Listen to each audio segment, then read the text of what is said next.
জয় গীতার চ্যানেলে আপনাকে স্বাগত।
शोकैनं शोभरूपं परिजन सहितं श्री कृष्ण चैतन्य देवं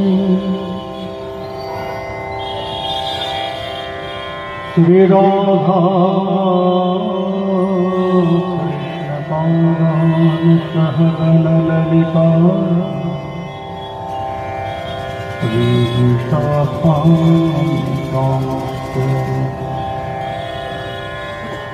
आजानुलम्बितभुजौ कनकाम्बरधरो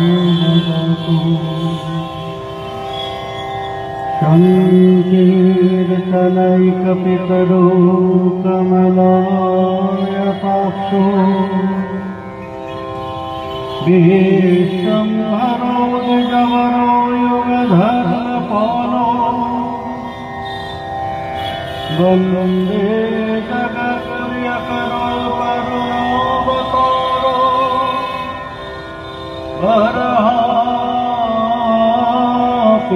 वरहापिराभिरामम् मृगमदतिलकं कुण्डलाक्रान्तगन्धम् कञ्जाक्षं कण्ठं स्मितसुभगमुखं स्वाधरेण स्तवेन श्यामं शान्तं त्रिभङ्गं रविकरवसनभूषितनवैजयन्तं वन्दे वृन्दावनस्थम् युगशतवृतं ब्रह्मगोपालभूषणम्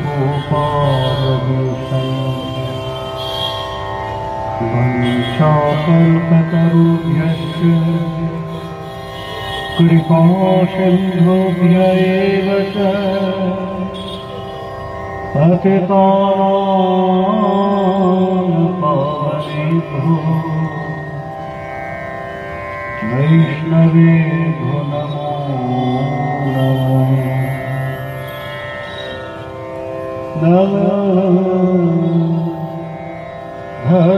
धर्माय महते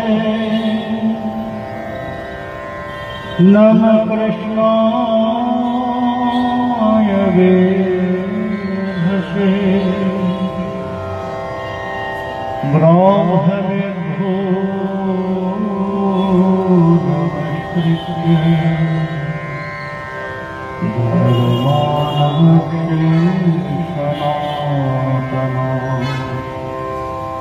तुलसीकाननं यत्र पद्मवनाञ्च पुराणपठनं यत्र तत्र सन्निहितो हरिः नारायणं नमस्कृत्य नरं चैव नरोत्तमं देवीं सरस्वतीं व्यासं ततो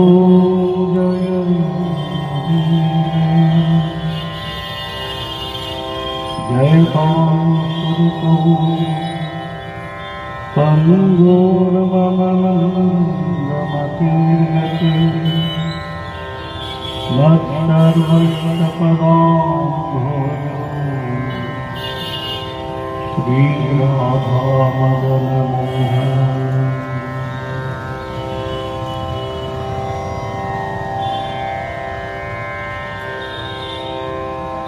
यं प्रव्रजन्तमनुपेतमभीतकृत्यं दैपायनविरह कातरया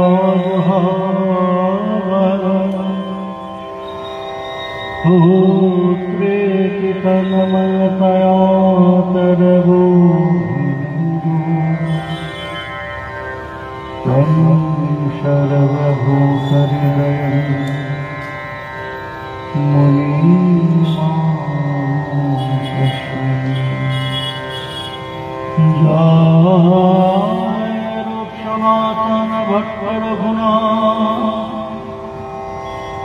শ্রীজীব গোপাল ভট্ট দাস রঘুনাথ এই সায় গোসাইয়ের করি চরণ বন্দন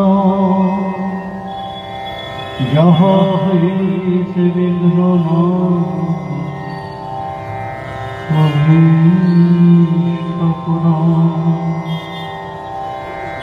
भद्रीतनुते भद्रं मूर्खमावर्तयस्तुतिं यत्कृपात्ममहं वन्दे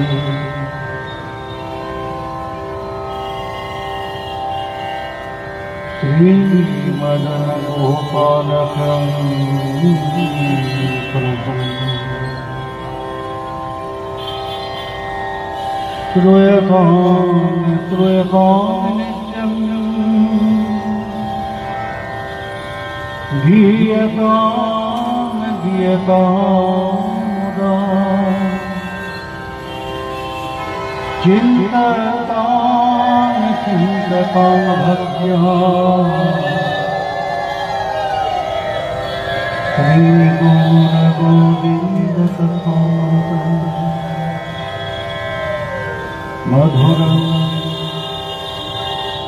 मधुरमेकं मङ्गलमङ्गलो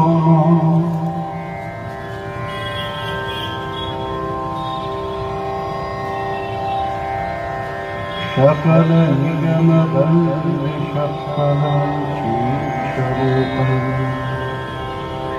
सकलेदपि परिगीतं श्रद्धया हीनया भृगुवर नगमोत्रं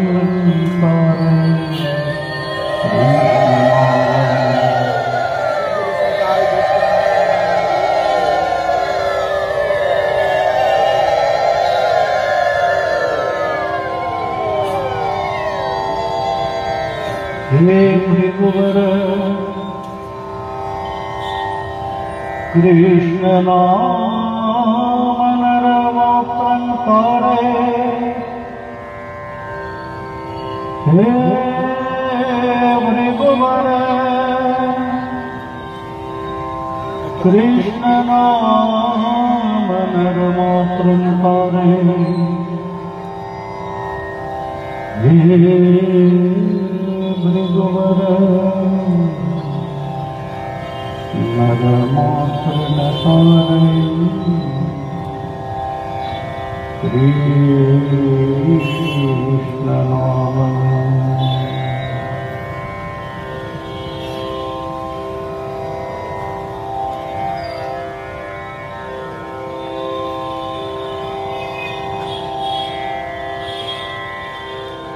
चेतुदर्शन मात्रं भव महाभावाग्निर्वापनं श्रेयश्रीरवचन्द्रिका वितरणं दिव्यावधूजीवनम्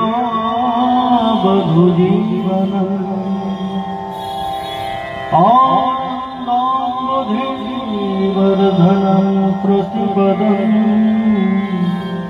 पूर्णामृतास्वादनं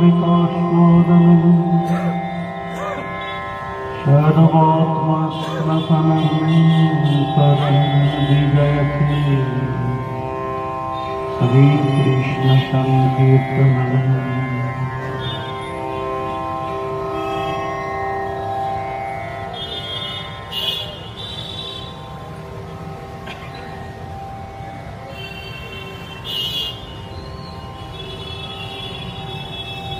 परम कृपाल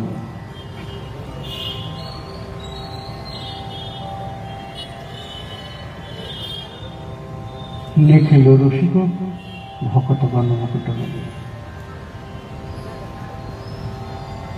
श्री गुरु नित्यानंद कृपा विशंसित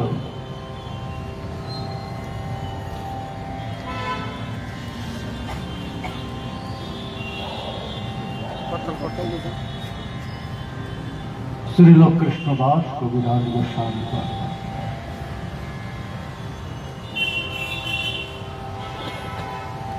আমাদের পরিবেশন করছেন শ্রী শ্রী চৈতন্য চরিতামৃত।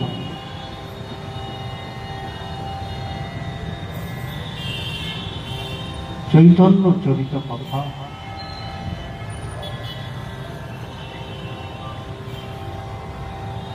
জীবনী নয়, তার অপূর্ব ভাবের, অপূর্ব কৃপা, অপূর্ব ভক্ত বাৎসল্যের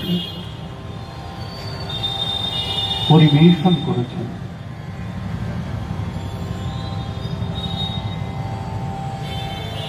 কি তার অবদান বৈশিষ্ট্য, কি তার প্রধান বৈশিষ্ট্য, কেন তিনি এসেছেন স্বয়ং ভগবান কলিযুগে এক অদ্ভুত প্রকাশ নিয়ে।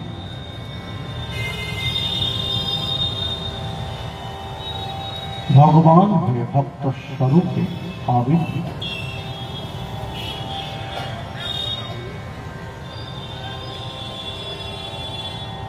সে তারই মনের কথা, তারই ভাবের কথা, তারই শিক্ষার কথা বর্ণনা করছেন। তিনি যা আমাদের দিতে এসেছেন, গতদিনই আমরা সাধন করছিলাম যে আমাদের সাধনের প্রয়োজন, আর তার জন্য আমাদের মনকে প্রস্তুত করা একান্ত জরুরি, খুব গুরুত্বপূর্ণ। মন যদি প্রস্তুত না হয় তাহলে সাধনা উৎকৃষ্ট হবে না। অনুশীলন তো হতে থাকবে, অনুশীলন তো যেমন তেমন ভাবেই আমরা করতে পারি, কিন্তু যে কার্যের সাথে আমার হৃদয়ের সম্বন্ধ নেই, যে কার্য বিষয়ে আমার চেতনা সম্পূর্ণ নয়, আমি কি করছি, কেন করছি, প্রয়োজন এই বিষয়গুলো যতক্ষণ পর্যন্ত না পরিষ্কার হচ্ছে আমাদের সম্মুখে, আমাদের কোনো কার্যই কিন্তু সুন্দর হবে।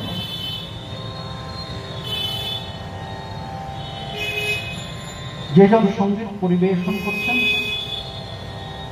তিনি যে সঙ্গীত পরিবেশন করছেন তার ভাবার্থকে যদি অনুভব না করেন, সঙ্গীতের ভাবকে তিনি প্রকাশ করতে পারবেন না। অনেক দক্ষতার সাথে তিনি হয়তো সঙ্গীতকে পরিবেশন করতে পারবেন, কিন্তু শ্রোতার হৃদয়কে স্পর্শ করতে গেলে আগে সেই সঙ্গীতকে তাকে বুঝতে হবে।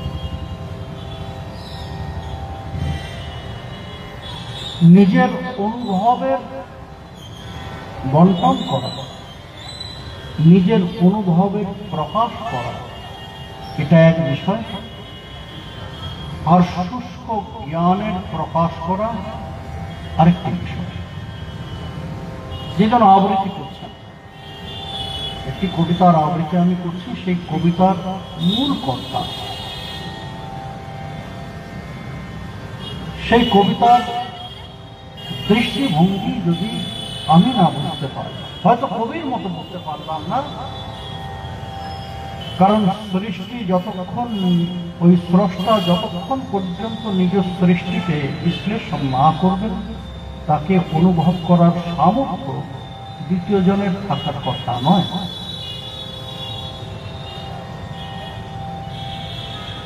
আমি কি লিখছি সেটা আমার দৃষ্টিভঙ্গিতে, আমার ভাব নিয়ে, সেই আমার হৃদয়কে আমার অন্তর্যামী পুরুষ একমাত্র ভগবান, আরেকজন ব্যক্তি নয়।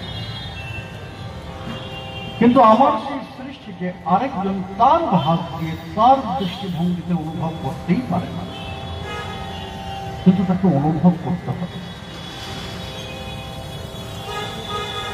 যে কোনো একটি ভাব নিয়ে অনুভব করতে হবে সেই বিষয়টিকে, সে আবৃত্তি হোক, সঙ্গীত হোক, অন্য কোনো বিষয় হোক, যতক্ষণ পর্যন্ত তিনি নিজে অনুভব না করবেন তার প্রকাশ করতে পারবেন না। তার পরিবেশন আরেকটি হৃদয়কে স্পর্শ করবে না। সাধনের ক্ষেত্রেও ঠিক তাই। আমি কি করছি, আমার অনুশীলনের যে যে বিষয়গুলি আছে সেই বিষয়গুলি আমার কাছে যতক্ষণ পর্যন্ত না সম্পূর্ণ পরিষ্কার হচ্ছে,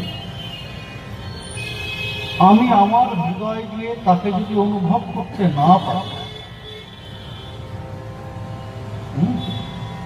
ততক্ষণ পর্যন্ত তার মধ্যে আমি অনুশীলন করতে পারবো, কিন্তু ব্রতী হয়।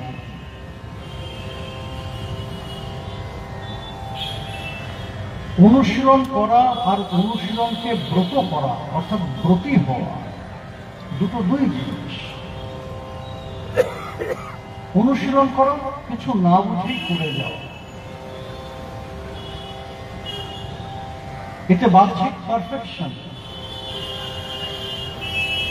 সেটা হতে পারে, কিন্তু ওই ব্রতী হয়ে যখন আমি কোনো বিষয়ের অনুসরণ করব, অর্থাৎ তার ভাবার্থকে, তার মর্মার্থকে আমার হৃদয় দিয়ে অনুভব করে হৃদয়ে বরণ করে নেব তাকে,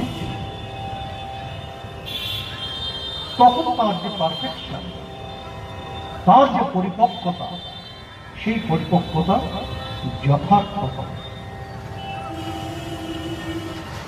শ্রী গৌরসুন্দর যা এর পূর্বে হয়নি। কেন শ্রী গৌরসুন্দর শ্রীকৃষ্ণ চৈতন্য প্রভুকে বলা হয়েছে অবতার সার? যত যত অবতার আছেন তাদের গুণ নিয়ে তার মধ্যে বিদ্যমান, সেই অবতারের সার।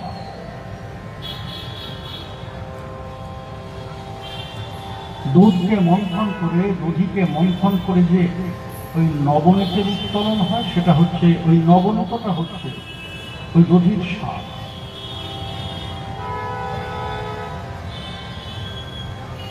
ওইটা হচ্ছে দধির সার। ঠিক তেমন সমস্ত অবতার বৃন্দকে মন্থন করলে যে সার বিষয়টি উঠে আসে সেটি গৌরসুন্দর।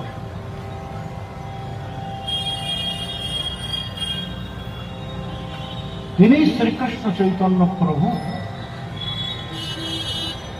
তিনি কলিযুগ পাবন অবতার, পতিত পাবন, অর্থাৎ শ্রেষ্ঠত্বের থেকেও অনেক শ্রেষ্ঠ বিষয়, যার মধ্যে সমস্ত গুণের প্রকাশ আছে, কিন্তু শ্রেষ্ঠভাবে ভক্ত বাৎসল্য গুণের বিশেষ প্রকাশ, নিজ ভাবে বিশেষ একটি প্রকাশ কলিহত জীবের জন্য। এ কারণে অন্যান্য অবতার বৃন্দ যে কাজটি করেননি,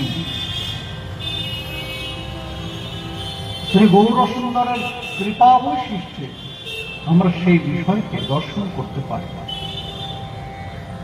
সেটি কি না, আগে আমাদের মনকে, আগে আমাদের চেতনাকে, আগে আমাদের বুদ্ধিকে সংস্কার করেছেন,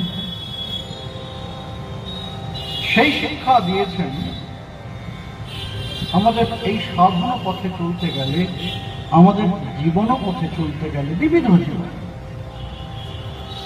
পার্থিব পারমার্থিক বিবিধ, এই বিবিধ জীবন পথে চলতে গেলে আমাদের কেমন ভাবে চলতে হবে,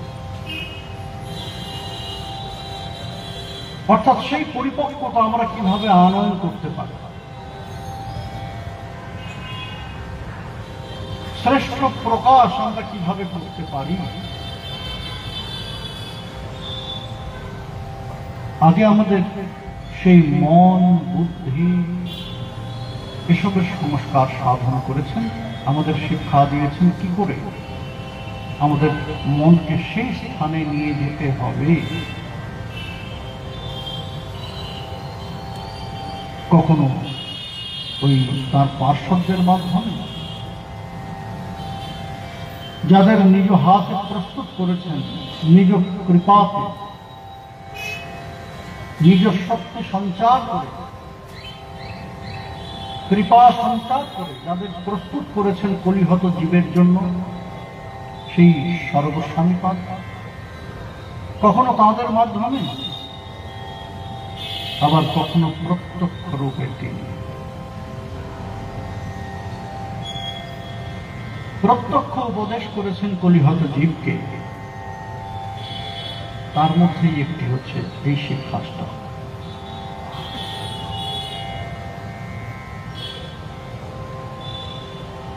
এখানে ওই সামগ্রিক ভাব আমাদের জীবিত জীবনের কথাই বলা হয়েছে, শুধু অধ্যাত্ম জীবনের কথা নয়। আর সম্পূর্ণ অষ্টক বলতে 8টি শ্লোকের সমাহার, যা শিক্ষা আমরা কিসের শিক্ষা? নৈজ জীবন পথে চলার। কিসের শিক্ষা? আমাদের মনোবৃত্তিকে প্রস্তুত করা। কিসের শিক্ষা? আমাদের চেতনার উন্মেষ ঘটানো। কিসের শিক্ষা? অন্ধকার থেকে আলোতে যাওয়ার পথ।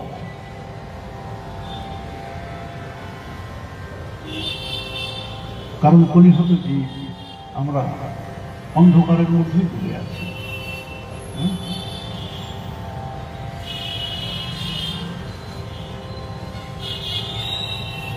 আমাদের অবস্থাটা কেমন? বড় করুন আমাদের চেতনা নেই। আমরা অসুস্থ, রোগাক্রান্ত, কিন্তু আমাদের সেই রোগেরই অনুভব নেই, সেই যন্ত্রণার অনুভব নেই। সব দিক থেকে রোগাক্রান্ত। বিশেষভাবে আমাদের জ্ঞান, চেতনা, আমাদের প্রবৃত্তি, বৃত্তি, এই সমস্ত বিষয় আমরা ওই বিয়োগের স্থান। নাস্তি হি এক মহান গুণ। এটা আমাদের দোষ নয়, এটা যুগের দোষ। কলের দোষ বিধে রাজন, নাস্তি হি এক মহান গুণ। পদকর্তা বৈষ্ণব দাস আরো সরাসরি বলবেন, গুরু বন্দনা আমি কেমন না, বলছেন যে দূরমতি অগতি শতত অসতেন।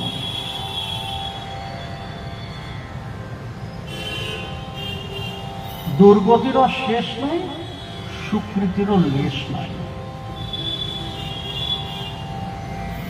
সামান্যতম সুকৃতিও নেই, কারণ পরিণত হবে কোথা থেকে?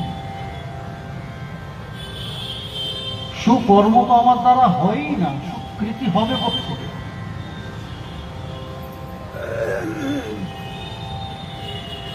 দুষ্কর্মে সদা ডুবে আছে, সেজন্য আমার ভান্ডারে সঞ্চিত হচ্ছে শুধু দুষ্কৃতি। দুষ্কৃতির শেষ নাই। দূরমতি অগতি, আমার গতিও নাই। গতি নেই কেন না? পারমার্থিক বিষয়ে আলস্য মন্দা সুমন্দ মতন। জীব গোস্বামীপাদ বললেন পরমার্থে অলসা। আরে এদের হবে কি করে? এদের যত আলস্য পারমার্থিক বিষয়, অধ্যাত্ম চেতনা।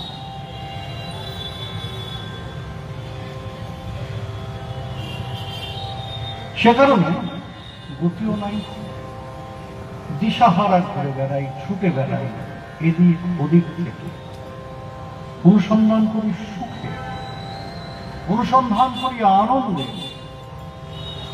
কিন্তু দিগ্ভ্রান্তের মতো কখনো এদিকে কখনো ওদিকে ছুটে বেড়াচ্ছে। আমাদের অবস্থাটা কেমন জানেন? ওই হরিণের মতো, যার মৃগনাভি সঞ্চিত হয়েছে কস্তুরী। এই যখন মৃগনাভি হয়, কস্তুরী তার নাভিতে হয়, সেই হরিণ তখন উন্মাদ হয়ে যায়। উন্মাদনা কারণ কি? তার তীব্র সুবাস। সেই সুবাসের কারণে সে উন্মাদ হয় না, তার উন্মাদনা কিসে? না, সুবাস সে পায় যখন, তখন সে মনে করে এর এত সুন্দর গন্ধ, তাহলে এটা নিশ্চয়ই খুব ভালো একটা ভোজ্যদ্রব্য। ছুটে বেড়ায় সেই সুগন্ধের, সেই সুবাসের উচ্চ সন্ধান। কখনো এদিকে ছুটে যায়, কখনো ওদিকে ছুটে যায়, সেদিকে ছুটে যায়, যেখানেই যায় সেখানেই সে গন্ধ পায়, যেখানেই যায় সেখানেই সে গন্ধ পায়। যেটা দেখে মনে হয় সেটা একটু ভোজন করে, এটা তো তেমন নয় যে সুবাস আমি পাচ্ছি। আবার আরেক দিকে ছোটে, আবার আরেক দিকে ছোটে। আমাদের অবস্থাটা ঠিক তেমন।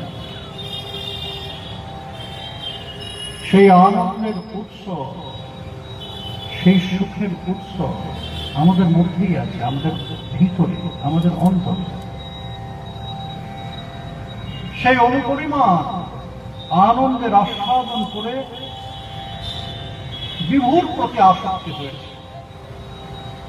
নাল্পে সুখমস্তি ভূমৈব সুখম জীবের প্রবৃত্তি, স্বভাব। আমাদের স্বভাবটা এমন, জীবে অল্পতে আমরা সন্তুষ্ট হই না। কোথাও নিমন্ত্রণ খেতে গিয়েছি, হ্যাঁ, কোনো একটা জিনিস ভালো লাগলো, কোনো একটা জিনিস ভালো লাগলো, মনে করলাম যে সে হয়তো আসবে, সে হয়তো আসবে, কিন্তু সে আগে না। তখন আমি কি করি? না, তাকে ডাকি, দাদা ওইটা একটু নিয়ে আসবে। তো প্রথমে লজ্জা করে যে নিজে নিজে হয়তো আসবে, আবার ওই আমার সামনে দিয়ে যখন যাবে তখন আমি আস্তে করে চেয়ে নিই। কিন্তু দেখলাম যে না, আমার সামনে দিয়ে যাচ্ছে না, অনেক দূর দিয়ে চলে যাচ্ছে, দাদা দাদা ওইটা একটু নিয়ে আসবেন।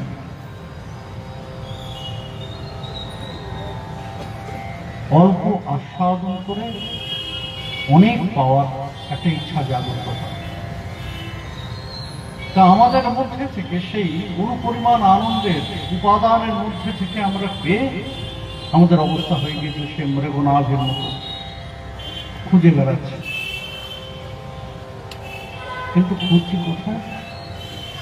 এই জগতে, যেখানে সেটা নেই। সেই জন্য আমরাও উন্মত্ত, খুঁজে পাচ্ছি না যে একটা একটা করে এই জাগতিক আনন্দকে চেপে ধরি, কিছুদিন ভরপুর সেই আনন্দের মধ্যে ডুবে থাকি, কিন্তু ভিতর থেকে কে যেন বলে দেয় যে না না, এটা তো সেটা নয়। আর ভালো লাগে,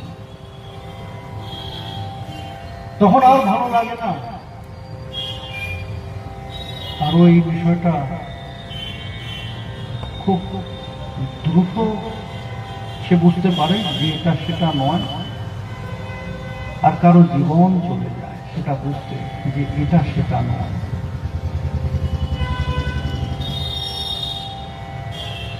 কেউ অল্প দিনে বুঝতে পারে, যার গুরু কৃপা হল, যার নিতাই কৃপা হল, সে অল্প দিনের মধ্যেই অনুভব করে যে না না, এটা সেটা নয়। আর যে গুরু কৃপা পেয়েও তাকে বুঝতে পারল না, তাহার সারা জীবনও হয়। সারা জীবন সেই ওই সুখকে অসুখ ভেবে ডুবে থাকে, অসুখকে সুখ ভেবে তার মধ্যে ডুবে থাকে। শ্রী গৌর সুন্দর আমাদের সেই সমস্ত বিষয়গুলোর সংস্কার সাধন করার প্রয়াসই করেছে। আমাদের প্রদান করলেন সংস্কার সাধনের জন্য মহৌষধ প্রদান করলেন, যা দিয়েই তার আরাধনা হয়। কলৌ সংকীর্তন প্রায় জগন্তি হি সুমেধসা। তার অবতার বৈশিষ্ট্যের মধ্যে অন্যতম একটি নাম প্রেম প্রচারিত এই অবতার। নামের সাথে প্রেম, প্রেমের সাথে নাম একাকার করে দিয়েছেন। প্রশ্ন উঠেছে কোনটা আগে দিলেন? আগে নাম দিলেন, আগে তারপর প্রেম দিলেন, নাকি আগে প্রেম দিলেন তারপর নাম দিলেন? জীব গোস্বামী একটা সূত্র দিলেন, বললেন যে না, বিষয়টা একটা ন্যায়ের সূত্র, জানার কথা।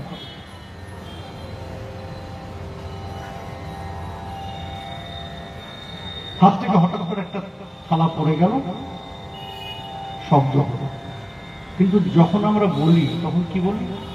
ঝম করে থালাটা পড়ে গেল, তাই না? কোথাও বাজি ফুটছে, আমরা বলি দমদম করে বাজি ফুটছে, দুমদাম করে বাজি ফুটছে। এখন দুমদামটা আগে হচ্ছে নাকি বাজিটা আগে হচ্ছে?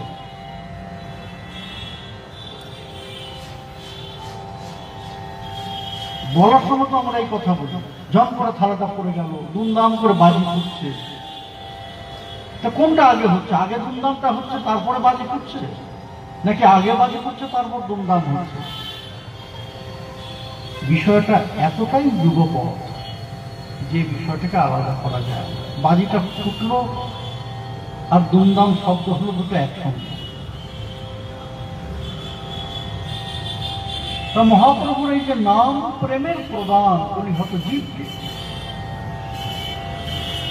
এই নাম প্রেমের প্রদানটিও ঠিক তাই, কোনটি আগে নয়, কোনটি পরে নয়, যুগপৎ। নামের সাথে প্রেম মিশে আছে একেবারে অঙ্গাঙ্গী ভাবে। বেশ, খুব ভালো কথা। প্রেম হলো না কেন তাহলে? আপনাদের তো হয়েছে প্রেম, আমি প্রেমের তো প্রেম হলো না, নামেই রয়ে গেল বিষয়টা। নাম তো প্রেম, কিন্তু নামের মধ্যে, ওই হরিনামের মধ্যে যে প্রেম আছে, সেই প্রেম তো আমার মধ্যে এলো না। কেন আমি সেই প্রেম পেলাম না? আপনারাও অনুসচ্চিদানন্দ, অনুচিত, আমিও তো তাই।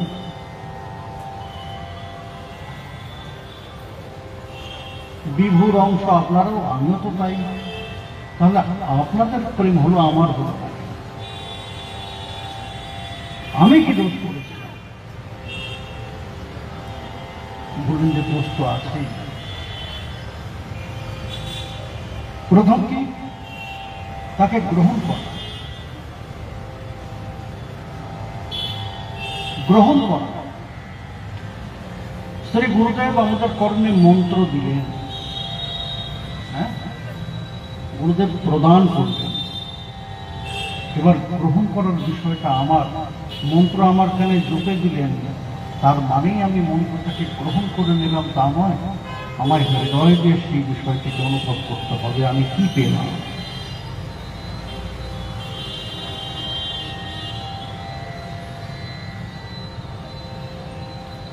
মন থেকে তাকে বরণ করে নিতে হবে। তাকে আমার জীবনের পরম সম্পদ আজ আমি এই মুহূর্তে লাভ করলাম আমার শ্রী গুরুদেবের কৃপা। যে সম্পদ আর কেউ আমাকে দিতে পারতেন না, শ্রী গুরুদেব অহৈতুকী কৃপা করে আমি অযোগ্য, তারপরেও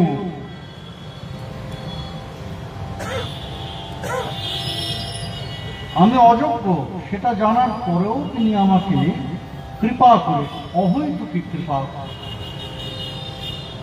অযাচিত মোহেন পতিত হেরি যো কহু যাচি বিয়ল হরিনাম। আমি বুঝিনি,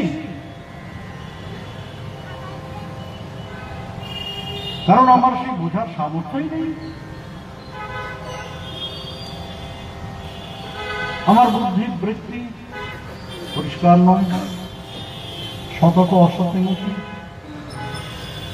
সৎ বিষয়ে আমার কোনো মতেই নেই, আমার বুদ্ধি সেদিকে ধাবিতই হয় না, অসৎ বিষয়ের মধ্যে ধাবিত হয়। যে মতি অসৎ দিকে ধাবিত হচ্ছে সে মতি হরিনাম বুঝবে কি করে? হরিনামের গ্রহণ তার দ্বারা হবে কি করে? হতে পারে সেই হৃদয়ের দ্বারাও, সেই মতির দ্বারাও হরিনামের গ্রহণ হতে পারে।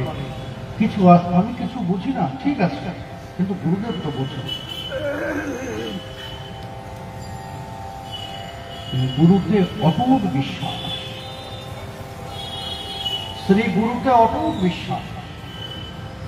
কৃষ্ণকে আমি জানি না, গৌর নিত্যানন্দকে আমি তাদের দর্শন করিনি, তাদের নৈকট্য লাভ করিনি, তারা আমাকে দর্শন দেননি, সুতরাং তাদের আমি চিনি না, বুঝি না। তাদের মহত্ব কি, তাদের শ্রেষ্ঠত্ব কি আমার অনুভবের বাইরে, মাথার উপর দিয়ে বেরিয়ে যায়। কিন্তু আমার সম্মুখে যিনি আছেন, আমার শ্রী গুরুদেব, তার প্রতি আমার গভীর আস্থা।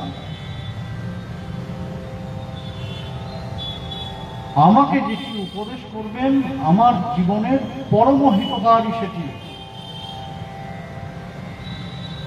আমি বুঝি না, কিন্তু তিনি বোঝেন। আমি আমার অবস্থা, আমার অবস্থান সে বিষয়ে অনুভব রাখি না, অনুভব নেই আমার, কিন্তু তিনি জানেন। আমাকে আমার থেকে ভালো তিনি জানেন, আমার শ্রী গুরুদেব। সুতরাং তিনি যা বলছেন সেটা যদি আমি প্রতিপালন করি, তার উপদেশকে যদি প্রতিপালন করি, আমার মঙ্গলই হবে, আমার ভালোই হবে। কারণ তিনি আমার অহিতকারী কিছু বলতেই পারেন না। দৃঢ় বিশ্বাস, অটুট আস্থা, এই আস্থা যদি গুরুতে থাকে, এমন চিন্তা ভাবনা নিয়ে গুরুতে যদি শ্রদ্ধা রতি আমরা অর্পণ করতে পারি, তাহলে সব সম্ভব হতেই পারে। আমাকে পতিত দর্শন করে আমি পতিত, তিনি অনুভব করেছেন আমার কি প্রয়োজন। অযাচিত মোহেন পতিত হেরি যো কহু যাচি দেওয়াল হরিনাম। তিনি বুঝেছেন আমার নামের প্রয়োজন আছে, হরিনাম আশ্রয় আমার একান্ত প্রয়োজন। তিনি অনুভব করে আমি না চাইতেও তিনি আমাকে প্রদান করেছেন। সুতরাং সেই আস্থারে আমি জানি না আমার কি মঙ্গল, সে বিষয়েও আমার ধারণা নেই আমি কি পাবো এই হরিনাম থেকে।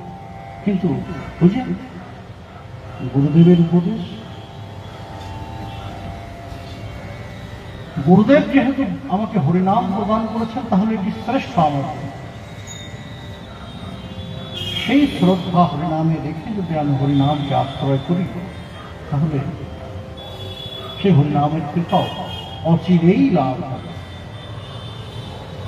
আমার মন যতই ওই বহির্মুখী হোক, আমার মন যতই অসতে ডুবে থাক, যদি আমার আস্থা করতে থাকে এই রাধাকুণ্ডে,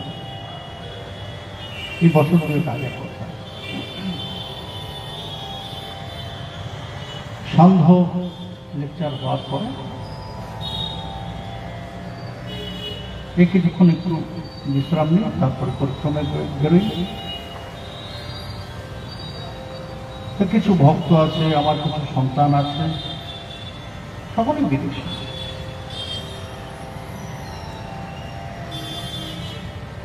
এই কথা হতে হতে আর এদের একটা স্বভাব, এরা অপচয় করে না। সাধারণ বিষয় নিয়ে কথা বলে এদের গুরুদেবকে আবার কবে সামনে পাবো না পাবো, এরা যখনই থাকবে এদের রেকর্ডার অন থাকে, কারণ ওই ডিজিটাল রেকর্ডার অন থাকবে, আর মোবাইলের রেকর্ড, যার ডিজিটাল রেকর্ডার নেই সে মোবাইলের রেকর্ডার অন করে রাখবে। আমি হাঁটছি কাশছি সেটা পর্যন্ত রেকর্ড করে নেবে। এটা যারা আমার সঙ্গে রাধাকুণ্ডে গিয়েছে বা দেখেছে তারা দেখেছে এই বিষয়টা। আমি রাস্তায় হাঁটছি, তাদের কিন্তু রেকর্ডার হয়, আমার মুখের সামনে তারা ঢুকে রেখেছে।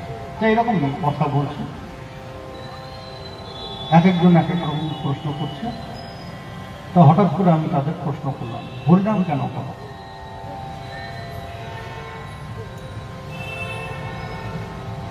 হরিনাম কেন করো?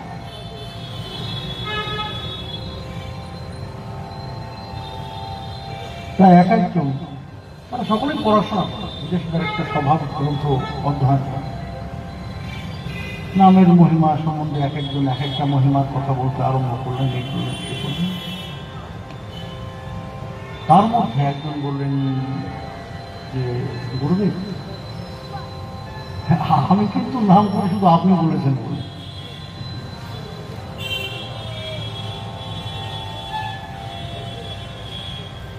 মহন্ত মহারাজের এক সন্তান, সেও তো একই উত্তর দিল, ঠিক কথা, আমি নামের অত মহিমা টহিমা এসব বুঝি না, আমার গুরুদেব আমাকে আদেশ করেছেন তাই আমি নাম করি।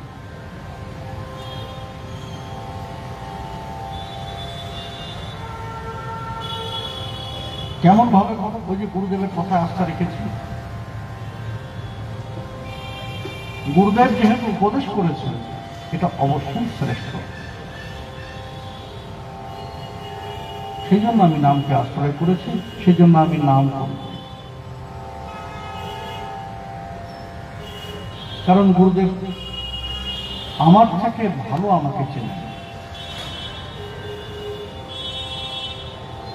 কারণ তিনি তো আমাকে সামনে থেকে দেখছেন। আমাকে কেমন লাগছে আমি বলতে পারবো না, কিন্তু আমাকে সামনে থেকে দেখছে সে বলতে পারবে আমাকে কেমন লাগছে। বিভিন্ন জন আসছে, বিভিন্ন জন বলে আপনি শুকিয়ে গিয়েছেন, আমার তো মনে হয় না আপনি শুকিয়ে গিয়েছেন। কেউ দেখে বলে খুব ক্লান্ত লাগছে দেখে আপনাকে, কারণ সে সামনে থেকে আমাকে দেখছে। তো সেই কথা, গুরুদেব আমাদের সম্মুখ থেকে নয়, আমাদের সর্বদিক থেকে দেখেন। আমার সামনে বিপদ, পিছনে বিপদ, ডাইনে বিপদ, বাঁয়ে বিপদ, উপরে বিপদ, নিচে বিপদ, এগুলো আমি দেখতে পাচ্ছি না, দূর থেকে তিনি আমাকে দেখছেন। আর সেটা দর্শন করেই তিনি আমাকে সর্বদিক থেকে রক্ষার জন্য উপদেশ করলেন কি শ্রী হরিনাম।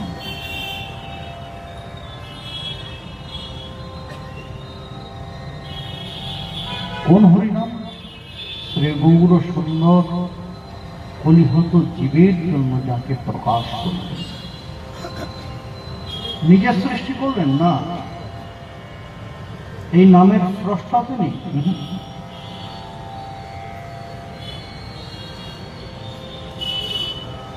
হরিনামের দুটি দিক আছে। অন্যান্য যুগে, অন্যান্য শাস্ত্রে আমরা নামের ঠিক একটা রিভার্স রূপ পাই।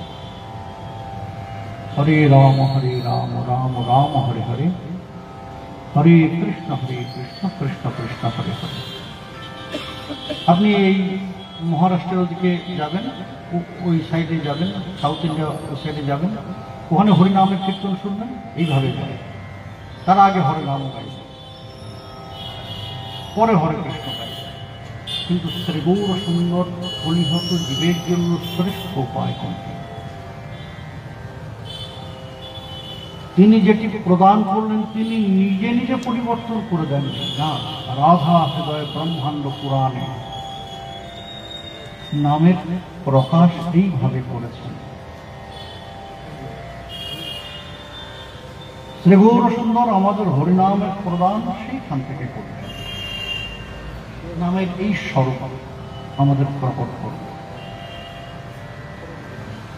এখন শ্রী হরিনাম আমাদের সাথে কি করবে? কেন আমরা হরিনামের আশ্রয় করব? কি প্রয়োজন?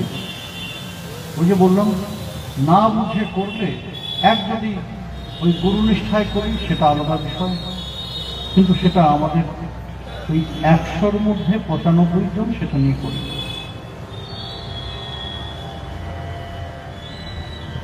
নিজের বুদ্ধি নিয়ে, নিজের চিন্তা ভাবনা নিয়ে করি, এবং সেটা আমরা লোককে বলি, সেটা আমরা লোককে বলি। যদিও সাধনের কথা শ্রী গুরুদেব ছাড়া আর কারো কাছে প্রকাশ করতে নেই। ইষ্টং মাতৃ যারবৎ গোপয়, শাস্ত্রের নির্দেশ, আপন ভজন কথা না কহিবে যথা কথা, রাখ প্রেম হৃদয়ে ভরিয়া। অপচয় হয়ে যাবে, নজর লাগবে, ভজনে নজর লাগবে। প্রভুপাদ প্রাণগোপালকে সন্ধান। এখন এই যে আপনারা দেখেন, আমরা যখন প্রসাদ খেতে বসে, আমি বা দাদা প্রভু, আমার পিতা প্রভু যখন প্রসাদ খেতে বসতেন, সমস্ত ভক্তবৃন্দরা সামনে না হলে আমার প্রসাদ পেয়ে আনন্দ পাই। আমার তো এই হনুমানের দল, এরা না এলে আমার রাতের ভোজনই হয় না। সে আমি যেখানেই থাকি, আমার সম্মুখে এদের চাই। এরা না এলে আমি ফোন করতে আরম্ভ করি। এমনও দৃষ্টান্ত আছে, এই রানীর বাজার থেকে রাত 11টার সময় আমি ফোন করেছি, সনাতন ঘুমিয়ে পড়েছে। এরা সব রাত 11:30 12টায় গিয়ে উপস্থিত হয়েছে, তারপর আমি প্রসাদ পেতে বসেছি। তাই এটা আমাদের একটা ট্র্যাডিশন বলা যায়। ভালো লাগে না সম্মুখে এরা না থাকে। ভক্তবৃন্দকে নিয়ে কথা বলতে বলতে, যদিও সকলে এটা করেন না বা সকলে এটা ভালোভাবে নেন, তা তিনি প্রভু প্রাণগোপাল, তিনিও ভোজন করতেন এইভাবে। তার ছাত্ররা সামনে থাকতেন, তার অন্তরঙ্গ শিষ্য যারা তারা সামনে থাকতেন। প্রভু এই কথা বলতে বলতে প্রসাদ নিতেন। তা এক নতুন সন্তান সেটা দেখে প্রসাদ নেওয়ার পরে একান্তে প্রভুপাদকে বলছেন যে, গুরুদেব এইভাবে সকলের সামনে প্রসাদ নেবেন না, ভোজন করবেন। কেন বাবা? বলে নজর লাগে খাওয়াতে, জানেন?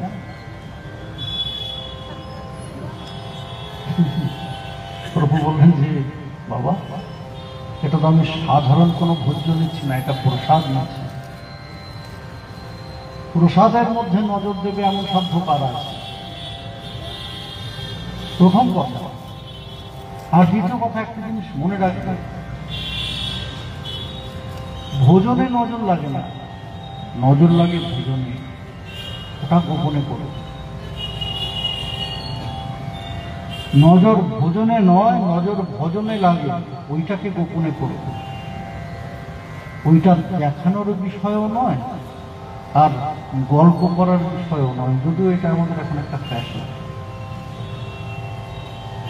হাতে হরিনামের এত বড় আধারে নিয়ে, বড় বড় মালা নিয়ে হরিনাম করছি না, রেলগাড়ি ছোটাচ্ছি, সেটা বোঝা যায় না। ফুসফাস ফুসফাস ফুসফাস ফুসফাস আওয়াজ হয়।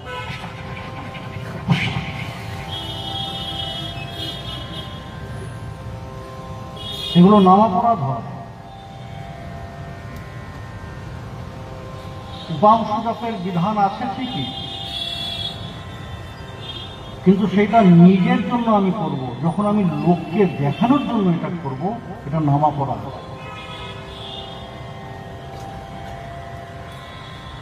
এটা নামা পড়া বলে যেটা করা যায়। আপন ভজন কথা না কহিব যথা তথা, এটা গল্প করার বিষয়ও নয়। আমি তো লক্ষ্যনাম না করে জলই খাই, এই গল্প এখন খুব শোনা।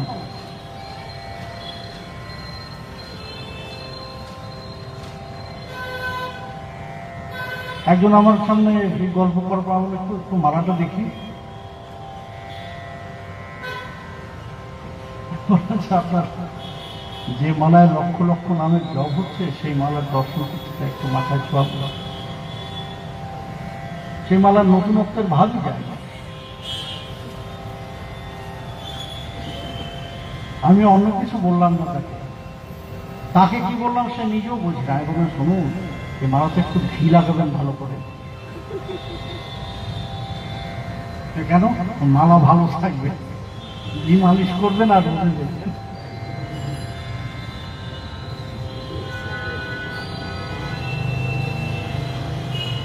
মালা ভালো থাকবে।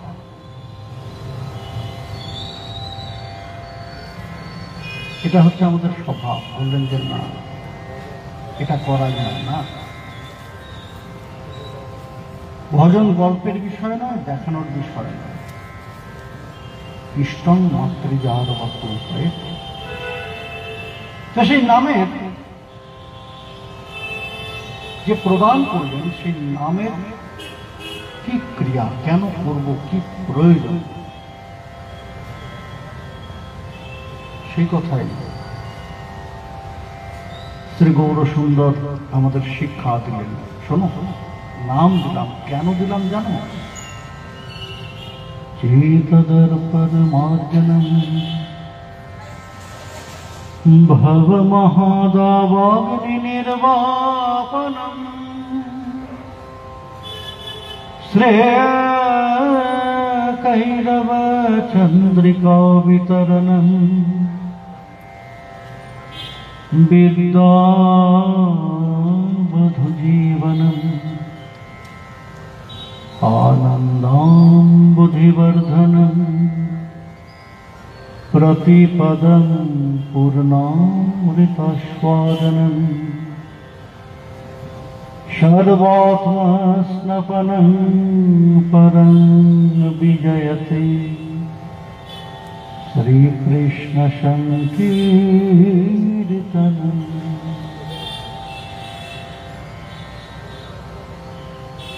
তোমাদের মঙ্গলের জন্য আমাদের নামের প্রদান করেছে।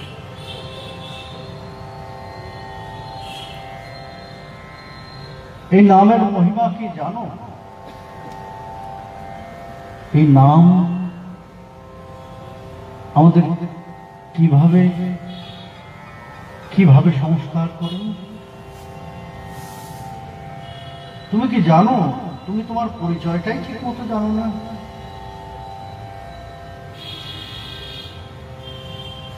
তুমি নিজেকে যা ভাবছো তুমি তো তা নও।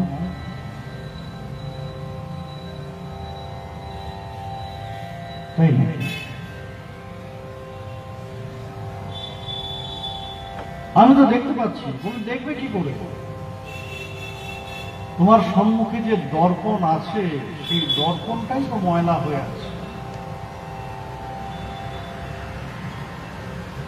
আমরা আয়নাতে তখনই নিজেদের প্রতিচ্ছবি পরিষ্কার দেখতে পাই যখন আয়নাটা পরিষ্কার থাকে।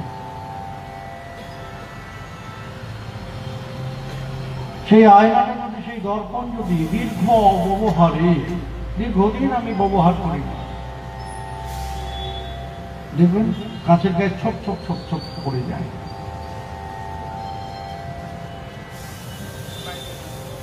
তখন আবার আয়নাটাকে ভালো করে পরিষ্কার করতে হবে।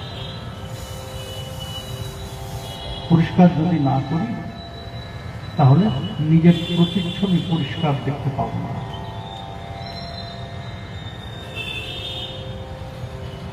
আর যতক্ষণ পর্যন্ত না নিজের প্রতিচ্ছবি পরিষ্কার দেখতে পাবো, আমি জানবো কি করে কি আমি। কখনো কখনো সেই আয়না যদি ফেটে যায়, যে দর্পণে মুখ দেখতে নিই, ভাঙা আয়না মুখ দেখতে নিই, কিন্তু সেই দর্পণটাকে যদি আমরা ফাটিয়ে রেখে দিই, সেখানে আমাদের প্রতিচ্ছবি দেখতে পাবো? দেখতে পাবো না। আমাদের চিত্ত হচ্ছে সেই দর্পণ। এখন দীর্ঘ অব্যবহার কেন? যে আয়না থাকলে তো আয়না তো রোজ দেখে। আমি যখন চুল আসবে আয়নার সামনে গিয়ে দাঁড়াই, আয়নার সামনে গিয়ে দাঁড়িয়ে চুল আশ্রয় পরিপাটি করি, আবার পোশাক আশাক করে আবার আয়নার সামনে গিয়ে দাঁড়াই, দেখি আমাকে কেমন লাগছে না লাগছে। তাহলে তো দিনে কয়েকবার করেই। আবার অনেকের স্বভাব আছে মাঝে মাঝে এই আয়নাটাকে নিয়ে দেখে, ওই অনেকে শ্রদ্ধা করে, মাঝখানে কে শ্রদ্ধা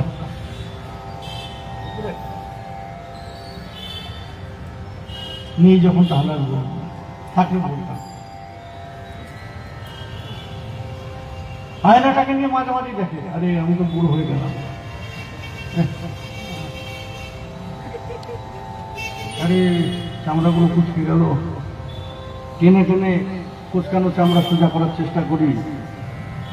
হ্যাঁ, আরে এইখানটায় সাদা দেখা যাচ্ছে, দেখছি এই গোড়া থেকে সাদা একটু দেখা যাচ্ছে, আগের দিন রং করেছিলাম, কয়েকদিন আগে রং করেছি, কারণ চুলটা একটু বেড়ে গিয়েছে, গোড়া আবার সাদা হয়ে গিয়েছে, আবার রং করতে হবে। এই টেনশন অনেকের মনে থাকে। আবার কেউ কেউ ওই দিনে দুবার মাথার চিরুনি যখন করবে তখন কি আয়নার সামনে দাঁড়ায়। আবার কখনো কখনো চিরুনির প্রয়োজনের সময় ইয়ে হয় না, কেউ সামনে থাকলে তাকাও তাকাও তাকাও, আমার দিকে তাকাও, আমার দিকে তাকাও। যে আমাদের রসরাজ আমাকে শিখিয়েছে টেকনিক,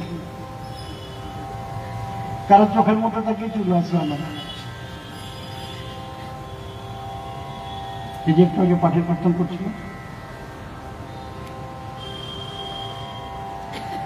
এইরকম স্বভাব। কিন্তু তবুও তো একটা তো প্রতিদিনের প্রয়োজন হয়, তাহলে এখানে বলছেন কেন দীর্ঘ ব্যবহার? দীর্ঘদিন তার দিকে তাকাইনি, অর্থাৎ আমার পরিচয়ের দিকে আমি চাইনি, আমার পরিচয়কে জানার চেষ্টা করিনি। কেন? বললেন যে মায়ার প্রভাব। মায়ার প্রভাব দুই ভাবে আমাদের উপর ক্রিয়া করছেন। মায়া, অপকৃষ্ট আশ্রয় মায়া ভগবানের, এক হচ্ছে আবরণাত্মক, আরেক হচ্ছে বিক্ষেপাত্মক। প্রথমে আমাদের পরিচয়টিকে ঢেকে দিল মায়া, প্রথমে আমাদের পরিচয়কে আবৃত করে দিল।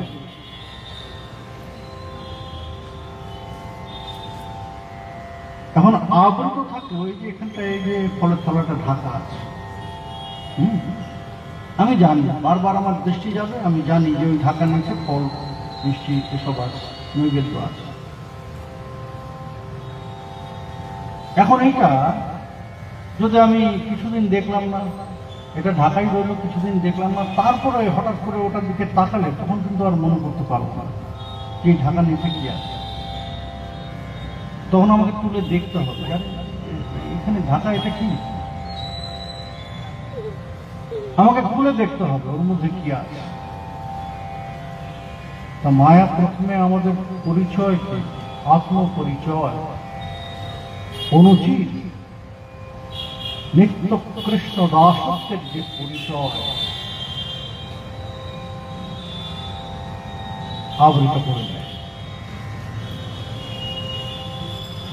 এবার আবৃত করে দিল, তাতেও সে সন্তুষ্ট নয়, বারবার দেখবো, আমার মনে থাকবে। এই জন্য এবার কি করলো না, আমার মনটাকে দূরে ছুড়ে দিল, বিক্ষেপাত্মক। এক জায়গায় নয়, নির্দিষ্ট এক জায়গায় মন যদি কেন্দ্রীভূত হতো তাহলে সেখান থেকে ফিরিয়ে আনা খুব সহজ ছিল, তাই না? কিন্তু মায়া করলো কিনা মনকে টুকরো টুকরো টুকরো টুকরো করে বিভিন্ন বস্তুতে ছড়িয়ে দিল। এই জন্য আমাদের সব ভালো লাগে, সব ভালো লাগে। ভালো লাগে না এমন কোনো জিনিস নেই। এটা ভালো, হ্যাঁ এটাও ভালো। দোকানে গিয়ে জামা কিনতে যাই, মনে হয় দোকানটাই কিনে নিই। নিজের জন্য ড্রেস কিনতে গেলাম, আর মেয়েদের তো এটা আছে, ওটা আনুন ওটা আনুন, ওইটা দেখেন ওইটা দেখেন তো, ওইটা নামান, ওইটা না না ওইটা না, পাশেটা পাশেটা, হ্যাঁ নামান নামান, নামিয়ে একদম টাল করে ফেলবো। দোকানদার তো মনে মনে ভীষণ খুশি যে হ্যাঁ আজকে একটা কাস্টমার পেয়েছি, কিন্তু আরো কাস্টমার। আচ্ছা আমি এগুলো ট্রাই করি, ট্রায়াল রুম 15 থেকে 20টা নিয়ে গেল ট্রায়াল রুম। তার মধ্যে অধিকাংশই ওই 15-20টার মধ্যে থেকে, না অধিকাংশ কিছু অংশ 15-20টা তারা ওই 1 ঘন্টা ধরে পড়ে পড়ে দেখবে, এবং দেখে তারা ওই ট্রায়াল করে আয়না থাকে তো সেলফি নেবে।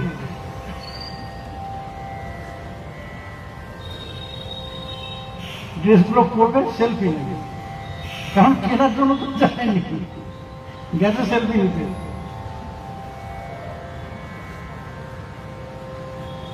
এবার 15-20টা সমস্ত কিছু করা হলো, তাদের মধ্যে কিছু অংশ একটা পছন্দ করলো, তাও পুরোটা নয়। আচ্ছা এই শুধু টপটা নেওয়া যাবে না, সেটার মধ্যে থেকে বলছে একটা নেবে।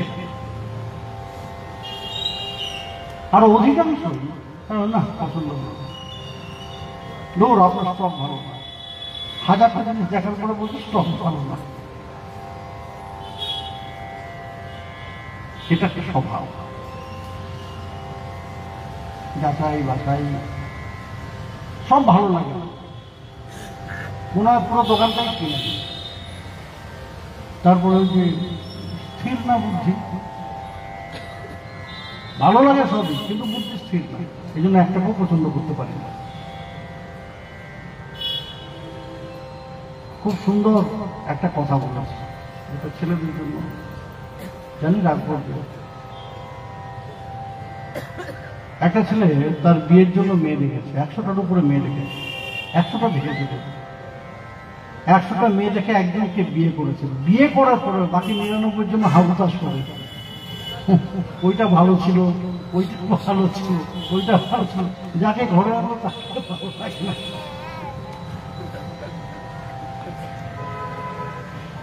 যাকে ঘরে আনলো তাকে ছাড়া বাকি সকলকে ভালো লাগে।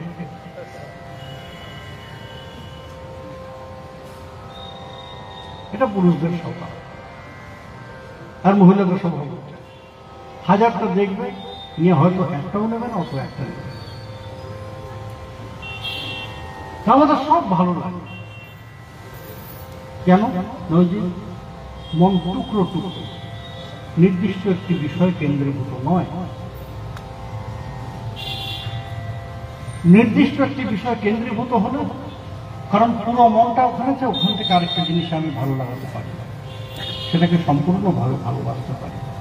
কিন্তু না, টুকরো টুকরো মন, যার জন্য এই সমস্ত টুকরো টুকরো মনকে আবার একসাথে করে এক বিন্দুতে আনা এ বড় কঠিন। আবরণাত্মক বিক্ষেপাত্মক, এই মন যখন দূরে চলে গিয়েছে টুকরো টুকরো হয়ে, তখন ওই যে ঢাকার মধ্যে কি আছে সেটা দেখার ইচ্ছাটাও চলে গিয়েছে, সেটা দেখার ইচ্ছাটাও চলে গিয়েছে। আর না দেখতে দেখতে ব্যবহার না করতে করতে, সোনার পাত্র যদি ব্যবহার না করে ফেলে রাখেন, সেই সোনাও একদিন ধুলোয় আবৃত হয়ে কি হবে না, কালো হয়ে যাবে। সোনার মতো চমক তো কিছুতে নেই, সেই সোনাও অব্যবহারে কি হবে না কালো হয়ে যাবে, তখন তাকে সোনা বলে চেনা যাবে না। সেটাকে আবার চিনতে হলে কি করতে হবে? ভালো করে মার্জনা করতে হবে। চেত দর্পণ মার্জনা।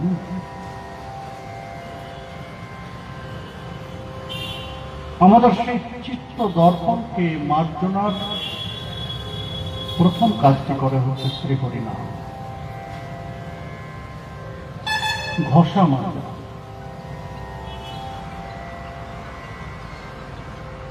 সচেতন ভাব। কেন না কাজটা আপনি যে কোনো জিনিস দিয়ে, এখন একটা বাসন যখন মাজি কি করি না, তার মধ্যে ওই টক দিই, বেশি কালো হয়ে গেলে একটু বালি দিয়ে তারপর আচ্ছা আচ্ছা করে ঘষি, তাই না? করি না? বাসন বেশি কালো হয়ে গেলে তার মধ্যে একটু বালি দিয়ে দিই, অথবা এখন ওই যে ইয়ে পাওয়া যায়, কি বলে ওগুলোকে, হ্যাঁ ওই যাই হোক, ওগুলো যে আচ্ছা করে ঘষি, সেগুলো মেটালের জিনিস, আচ্ছা করে ঘষে সেই কালোকে চকচকে করার চেষ্টা করি। এখন সেই জিনিসটা যদি কাঁচের উপরে অ্যাপ্লাই করি,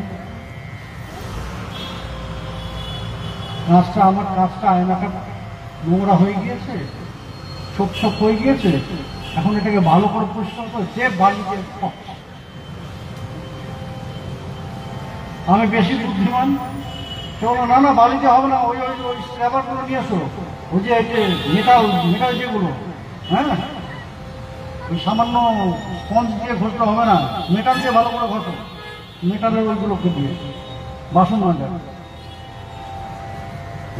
নোংরাটা তো যাবে, কিন্তু কাঁচটা তো ধ্বংস হয়ে যাবে, সেই কাঁচে আর কিছু ছবি দেখতে পাবে না, তাই না? কাঁচার প্রতিচ্ছবি দেখতে পাবো।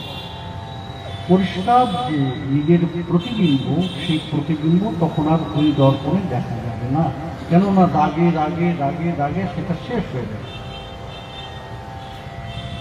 শ্রী হরিনাম আশ্রয়ের কারণ হচ্ছে সেই চিত্ত দর্পণ। চিত্ত দর্পণকে সুন্দরভাবে মার্জনা, যাতে সেই দর্পণের মূল ভাব ক্ষতিগ্রস্ত না হয়। দর্পণের মূল ভাব ক্ষতিগ্রস্ত না হয়, এইভাবে হরিনাম আমাদের চিত্ত দর্পণকে মার্জনা করে, যাতে আমাদের সেই চিত্ত অবিকৃত থাকে। অবিকৃত কোন সময়? যা ঈশ্বর চেতনায় ছিল। চিত্ত কেমন ভাবে থাকে না, যা কৃষ্ণ অভিমুখী ছিল। চিত্ত কোন ভাবে থাকে? যার যে মনকে ওই অসৎ বিষয়ে দৌড় করাতো, অসৎ বিষয়ে আকৃষ্ট করত। এই চিত্ত সংস্কার না হলে চিত্তের কাজ খুব গুরুত্বপূর্ণ। আমরা একটা জিনিস ভাবি করবো, এটা করবো, শেষ পর্যন্ত করা হয়ে ওঠে না, কারণ আমার স্বভাব অন্য কাজ করা, আমার চিত্ত আমাকে চেষ্টা করতে দেয়, আমার ভিতরে ওই জিনিসটা রয়ে গিয়েছে, সুতরাং আমি যেটা সবসময় করি সেটাই করলাম।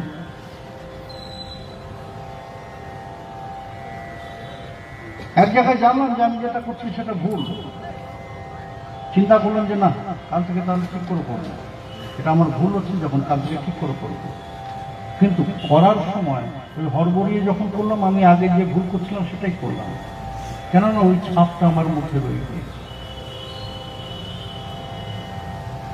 ওই ছাপটা আমার মধ্যে রয়ে গিয়েছে, যার জন্য আমরা প্রয়োজনীয়তা বুঝেও আমরা সেই বিষয়ে সচেতন হই না। তার সব থেকে বড় প্রমাণ কি জানে না? এই যে এখনকার বর্তমান সিচুয়েশন, এই বিষয়ে আমাদের সচেতন হওয়া প্রয়োজন। কি বিষয় না বর্তমান এই যে কোভিড-19 করোনা সিচুয়েশন, আমরা বুঝি আমাদের সবসময় মাস্ক ব্যবহার করা প্রয়োজন, হাত ধোয়া প্রয়োজন, স্যানিটাইজ করা প্রয়োজন, কিন্তু করি না। কেননা আমার স্বভাবে নেই বিষয়টা, আমার স্বভাবের মধ্যে নেই। আমার স্বভাবটা কি না, যেটা আমাকে বলা হবে সেটা করব না, না বললে হয়তো আমি করতাম, কিন্তু যেই আমাকে বললো যে শোনো এটা করবে, কিন্তু মনের মধ্যে একটা ভোলা আছে। ভোলা জানেন কি? ভোলা হচ্ছে পাগলার নাম। ভোলা হচ্ছে পাগলার নাম। সে ভোলাকে যেটা করতে না করা হবে, যেটা করতে বলা হবে সেটা সে করবে না, যেটা করতে না করা হবে সেটা করবে। নৌকার মধ্যে ভোলা উঠেছে, ভোলা একদম কোনায় চুপচাপ বসেছিল, সে পাগলা।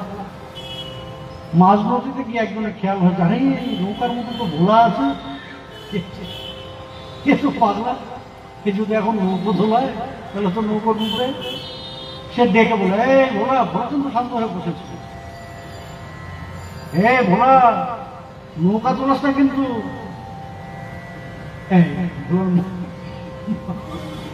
মাথায় উঠে গেল, ভোলাকে না করা হয়েছে নৌকা, ভোলা সঙ্গে সঙ্গে নৌকো তোলাতে আরম্ভ করলো। এমন ভোলা একটা আমাদের ভিতরে রয়েছে, সকলের মধ্যে। এই ভোলা পাগলা আমাদের সকলের মধ্যে একটা আছে, তাকে যেটা না করবো সে সেটা করবে। একাদশের দিন এইটা বর্জন। ভোলা পাগলাকে বলা হলো খ্যাপা। এই সুফি কবিরা মনকে খ্যাপা আখ্যান দিয়েছে। খ্যাপা বলে না, সেই খ্যাপাকে বলা হলো, খ্যাপা শোনো, আজকে একাদশী ওটা যেন কেউ না, ওগুলো কেউ না। খ্যাপার মনে ওইটাই আসছে, ওইটাতেই খেতে হবে। এই জন্য দেখবেন একাদশীর দিন ওই আলুর দম, অনেকে আলুর দম করে খায়। আলুর দমটা যা হচ্ছে অন্যের সাথে বেশি ভালো লাগে। এই যে বিশ্বনাথ মাথা নাচ্ছে, মানে প্রায় এটা হয়, প্রায় এটা যে বিষয়গুলোর নিষেধ আছে একাদশের জন্য সেই জিনিসগুলোই বেশি খেতে ইচ্ছা। কারণ ওই যে ভোলা পাগলা, ভিতরে ভোলা পাগলা নৌকো তোলাতে আরম্ভ করেছে।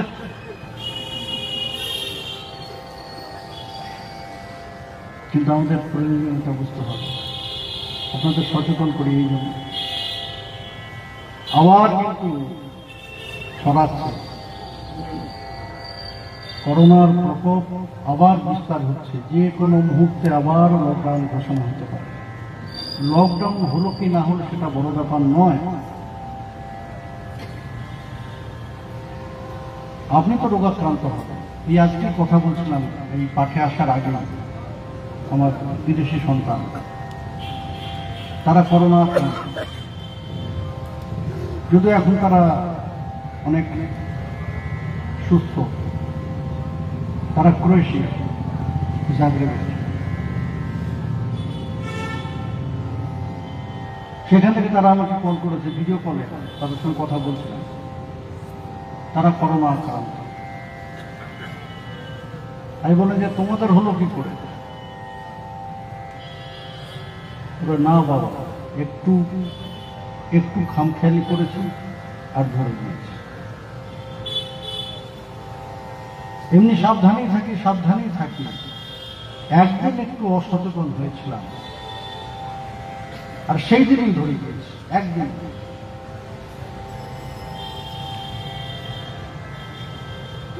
সুতরাং একদিনও দরকার নেই, একটি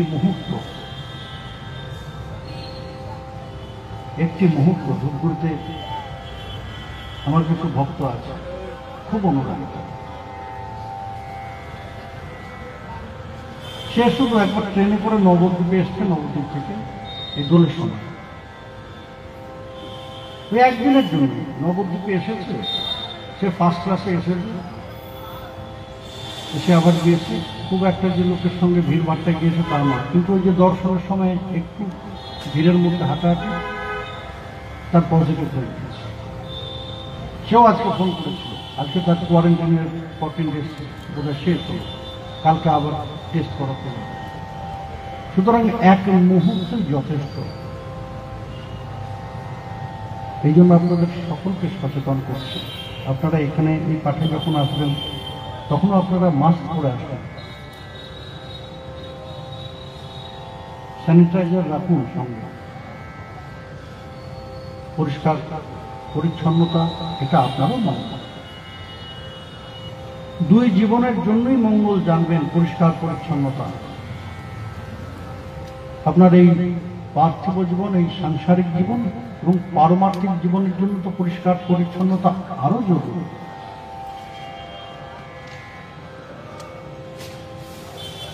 যারা 45 বছরের ঊর্ধ্বে আছেন তারা আপনারা টিকা নিন, ভ্যাকসিন নিন, প্রয়োজন আপনি বাঁচবেন।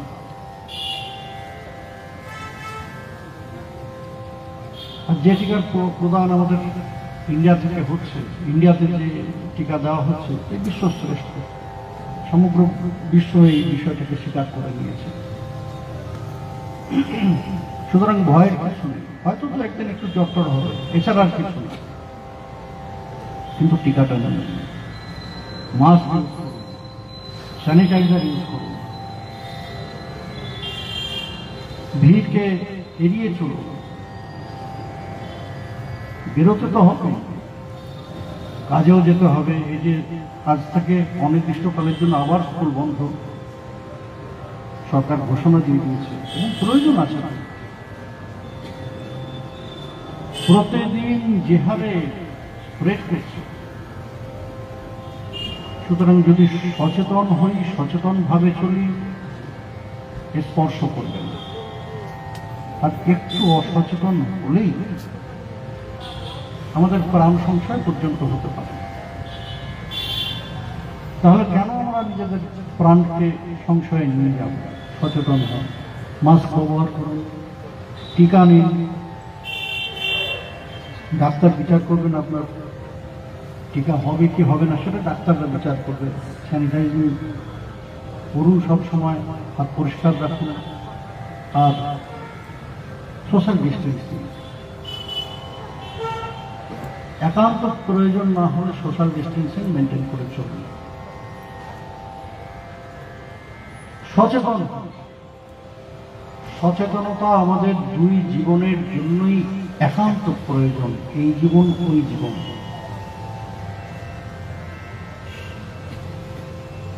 আমাদের চিত্ত দর্পণ যখন পরিষ্কার হবে তখন আমাদের সচেতনতা, আমাদের আধ্যাত্মিক জীবনের চেতনা, সেটা সুস্পষ্ট হবে, পরিষ্কার হবে।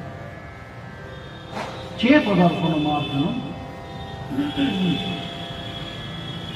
যখন চিত্ত দর্পণটি মার্জিত হবে তখন আমি নিজেকে নতুন ভাবে জানতে পারবো, নতুন ভাবে চিনতে পারবো। আরে আমি এমন দেখতে, আমি এমন দেখতে। বিশেষ ভাব কেন্দ্রীভূত মন নিয়ে নিজেকে দেখা যে গুরুত্ব, সেটা স্বয়ং ভগবানের ভাবের মধ্যে প্রকাশিত। রাধা ভাবে কেন্দ্রীভূত মন নিয়ে শ্রীকৃষ্ণ যখন নিজের প্রতিচ্ছবি দর্শন করবেন, কোথায়? স্ফটিক স্তম্ভ। নিজেকে নতুন ভাবে দেখলেন। অপরিকলিত পূর্বম চমৎকারকারী পুরতি মম গরিয়ম, এইসব মাধুর্য পুরো। আরে আমার মধ্যে এমন মাধুর্য আছে, এতদিন আমি নিজেই জানতাম না।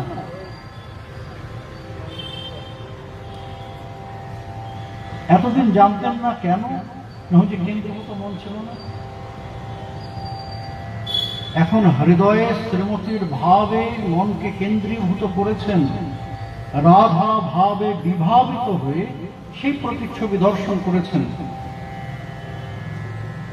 যেন কৃষ্ণ মধ্য হতে সেই কেন্দ্রীভূত মনের শ্রীমতী রাধারানী দর্শন করছে। এক নতুন ভাব নিজেকে দেখতে।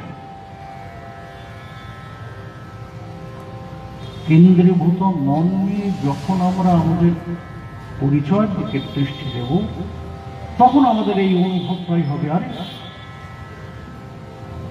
কারণ কোন নিত্য কৃষ্ণ দাস, তার সৌন্দর্য মাধুর্য, আমাদের সৌন্দর্য মাধুর্যের যে জ্ঞান অনুভব, তার থেকে অনেক শ্রেষ্ঠ। নিত্য কৃষ্ণ দাস কত সুন্দর, যত সুন্দরের পরাকাষ্ঠা আমরা জানি না। আমি তত সুন্দর, আমি নিত্য কৃষ্ণ দাস, আমি অনুচিত, আমার সৌন্দর্য সেই। অথচ আমি নিজেই সেই সৌন্দর্যের কথা জানি না। আমি নিজেকে ওই আয়নার সামনে দেখে মন খারাপ করে যাই। যতক্ষণ পর্যন্ত না আয়নার সামনে যাচ্ছি, ততক্ষণ পর্যন্ত আমার খুব ভালো লাগে। সম্মুখে সব ভালো ভালো জিনিস দেখছি, হ্যাঁ, সুন্দর যারা আছে তাদের দেখছি, সুন্দর সুন্দর জিনিস দেখছি। কিন্তু যেই আয়নার সামনে যাচ্ছি, নিজেকে দেখছি, আরে মন যত ভারাক্রান্ত, আমি নাকি এমন পেঁচার মতো দেখতে। হ্যাঁ, পেঁচাকেও তো আমার থেকে দেখতে সুন্দর। তখনই তাড়াতাড়ি করে দোকানে গিয়ে সেই নানা রকমের পাউডার, নানা রকমের ক্রিম, নানা রকমের এই সেই রং টং, লাল, নীল, সবুজ, এই একটার পর একটা লাগাতে থাকে, তার শেষ না।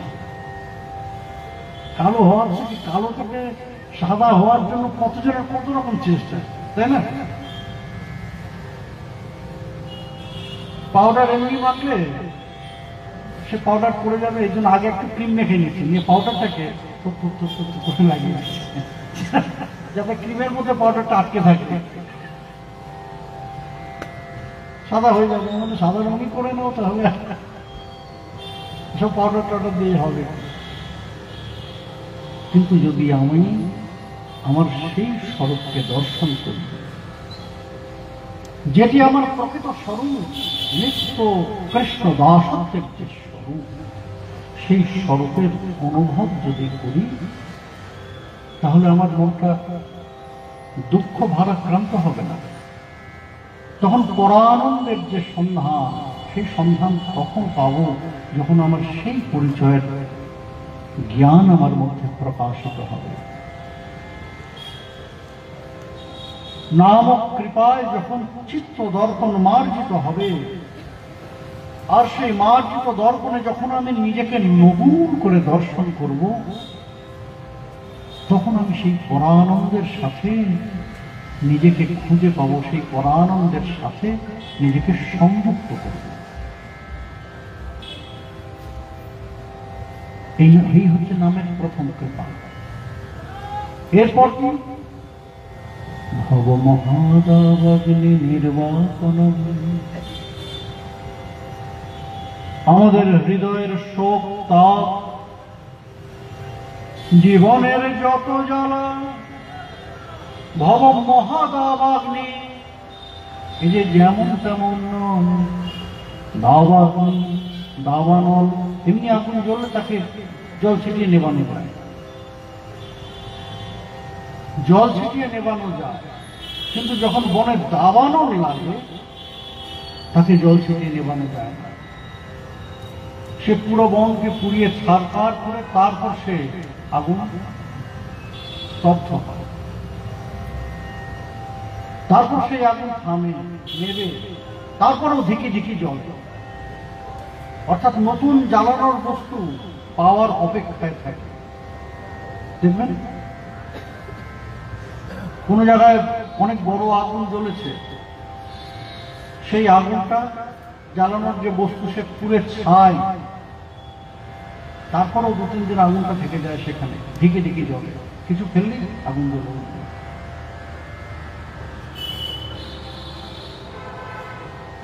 আমরা সেই দাবাগ্নির মধ্যে পড়ে পড়েছি, ভব মহাদাবাগ্নি। ত্রিতাপে জ্বলছি, কি ভব মহাদাবাগ্নি, আজ হরিনাম সেই দাবাগ্নিকে প্রশমিত করছেনই বাকি, করবেনই বাকি। আমাদের আগুন নেভানো কৌশল আমরা আগামী সন্ধ্যায় সাধন করব।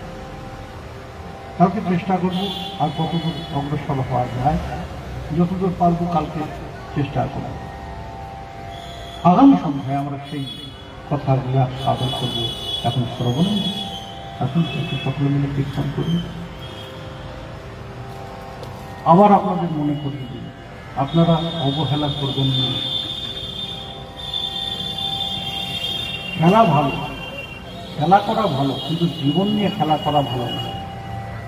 সচেতন হন, মাস্ক স্যানিটাইজার ব্যবহার করুন, সোশ্যাল ডিস্টেন্সিং মেনটেন করুন। আর যাদের 45 বছরের ঊর্ধ্বে আছে, ঊর্ধ্বে হয়েছে, তারা অবশ্যই টিকা নেন।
শ্রী কৃষ্ণ চৈতন্য মহাপ্রভুর নাম, কৃষ্ণ চৈতন্য মহাপ্রভুর নাম, শ্রী কৃষ্ণ